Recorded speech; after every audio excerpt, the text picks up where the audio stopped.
Hello friends, welcome to so happy.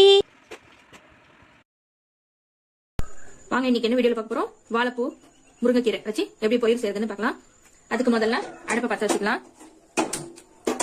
ஒரு வானிலை வச்சிருக்கேன். இந்த வாழைப்பூவை நான் கட் பண்ணி மோர் தண்ணியில போட்டுக்கலாம், இல்ல அரிசி கலந்த தண்ணியில கூட போட்டுக்கலாம். நான் அரிசி கலந்த தண்ணியில தான் போட்டிருக்கேன்.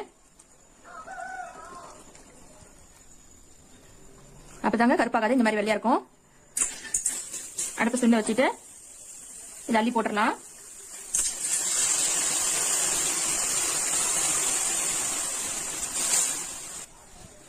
அவ்வளவுதாங்க. இப்ப இது மீதி இருக்குது, ஒன்றும் பிரச்சனை இல்லை. இந்த கீரையை நான் ஒரு கைப்பிடி அளவு தான் கீரை எடுத்து வச்சிருக்கேன், முருங்கைக்கீரை. இதையும் அந்த தண்ணியிலே சேர்த்துக்கலாம்.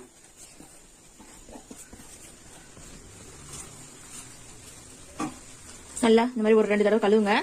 அதுல நல்லா அலசிட்டு நம்ம அதையும் எடுத்து வேக போட்டுக்கலாம். நம்ம அதிலே வேக போட்டுக்கலாங்க.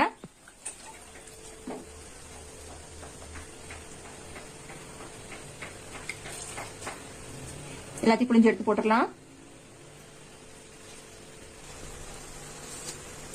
1/4 ஸ்பூன் உப்பு சேர்த்திக்கோங்க.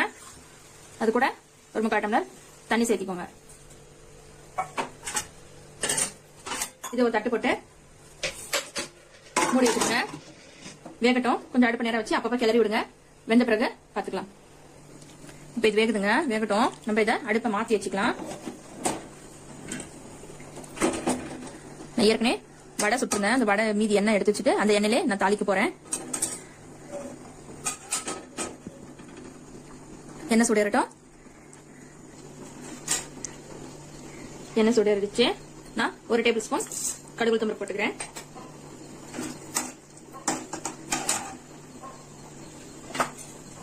கடுகு பொரியுதுங்க, பொரிஞ்சிருச்சு. 1/4 டீஸ்பூன் சீரகம்,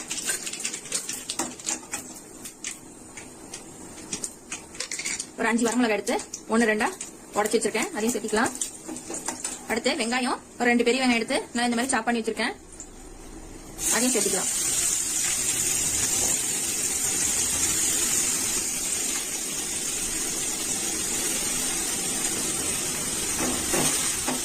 வதங்கட்டுங்க.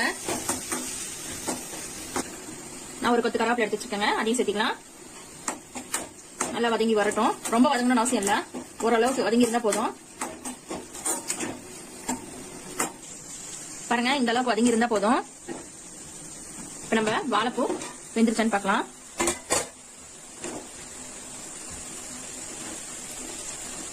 தண்ணி சுண்டிட்டு இருக்குது, நல்லா வெந்துருச்சுங்க. கீரையும் அது கூட நம்ம சேர்த்து போட்டதுனால நல்லா வெந்துருச்சு. பாருங்க, கலர் மாறல, கருப்பு ஆகல. இன்னும் கொஞ்சம் தண்ணி சுண்டட்டும்.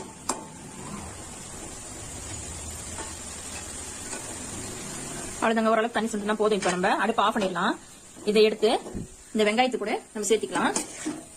தண்ணியோட இருந்தாலும் பரவாயில்ல, பருப்பு போடுறோம்ல, பருப்பு போடும்போது அந்த தண்ணி எல்லாம் இருக்குக்கும்.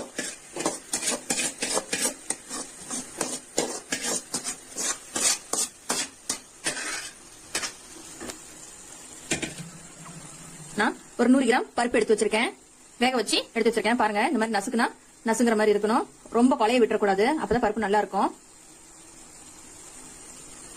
அதையும் சேர்த்திக்கலாம். நல்லா கலந்து விடுங்க.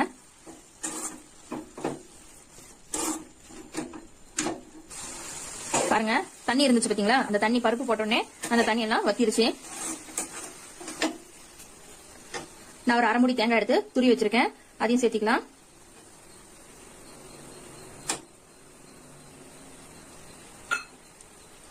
நல்லா கலந்து விட்டுருங்க. உப்பு பத்தலன்னா இப்ப சேர்த்திக்கலாம். உப்பு நான் சேர்த்திருக்க அளவே கரெக்டாக இருந்ததுங்க, அதனால நான் சேர்த்திக்கல. பார்த்துட்டு உங்களுக்கு பத்தலைன்னா சேர்த்திக்கோங்க. அவ்வளோதாங்க. நல்லா ஒரு தடவை கலந்து விட்டுருங்க. சூப்பரான ஹெல்த்தியான அருமையான சைட் டிஷ் ரெசிபி சூப்பராக ரெடி ஆகிடுச்சுங்க.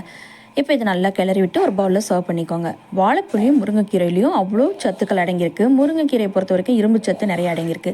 வாழைப்பூ வயிற்று புண்களை ஆற்றக்கூடியது. அதே மாதிரி குறிப்பாக பெண்களுக்கு கர்ப்பப்பை வாயில் இருக்கிற புண்களையும் ஆற்றக்கூடியதுங்க.